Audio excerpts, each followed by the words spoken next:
सभी गोपियों ने विचार किया कि कन्हैया कैसे हमारे यहाँ। एक दिन जब सभी गोपियों के साथ मंदिर में पूजा करने के लिए गई हैं, तो सभी गोपियों ने अपने अपने घर के माट मटकी अपने हाथों से फोड़ दिए। सास आती है, ये सब किसने किया है?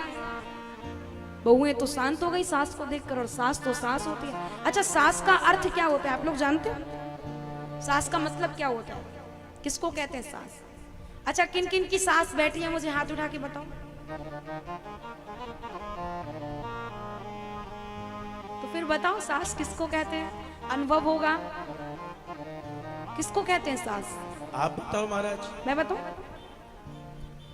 जितनी भी यहाँ सास लोग बैठी है, मेरे बारे में कुछ गलत मत सोचना, मैं सच्चाई बता रही हूँ, और सोचो तो मुझे कोई दिक्कत नहीं है। सास का अर्थ जिसके आने से, जिसके बोलने से, जिसके देखने से बहू का सांस रुक जाए, उसी को कहते हैं सास। सही कहा क्या मैंने? जिसके बताओ? देखने से बहू का रुक जाए सांस, उसी को कहते हैं सास। हाँ। किस किस की सास ऐसी है मुझे हाथ उठा के बताओ। अब कोई हाथ ना उठाए हुए को, क्योंकि पता है कि सास भी यहीं आई हुई है, बहू भी यहीं आई हुई है। अगर हाथ उठा दी तो घर में जाके महाभारत होगा। आज ही बेटा ते शिकायत है जाएगी, चौरे छोरा। नहीं, ये तो मैंने सिर्फ आपको हंसाने के लिए कहा है, ऐसा कुछ भी नहीं है। सास और बहू ये दोनों घर के विशेष व्यक्ति हैं। अगर घर में इनका तालमेल अच्छा है तो आपका घर घर है, और जिस घर में सास बहू का तालमेल अच्छा नहीं होता है ना, वो घर घर ही नहीं होता है। अभी ऐसा ही हो रहा है कि बहू घर में ज्यादा पढ़ी लिखी आती है, तो बहू नहीं चाहती कि मेरा पति अपने माता पिता के साथ रहे। वो सिर्फ इतना चाहती है कि मैं हूं, मेरा पति हो, उसके अलावा कोई दूसरा नहीं हो। तो गांव में रहना पसंद नहीं, सास ससुर के साथ रहना पसंद नहीं। युग इतना उन्नति कर चुका है, लोग इतने एक्सपर्ट और मॉडर्न हो गए जिसका कुछ कहना नहीं। परंतु जिस दिन सास अपनी बहू को बेटी मानने लग जाए, और जिस दिन बहू सास को अपनी मां मानने लग जाए ना, उस दिन से घर स्वर्ग बन जाता है। और जितनी भी यहाँ बहुएं बैठी हैं, उन सबसे मेरा यही निवेदन है कि आपको ऐसा ही करना चाहिए।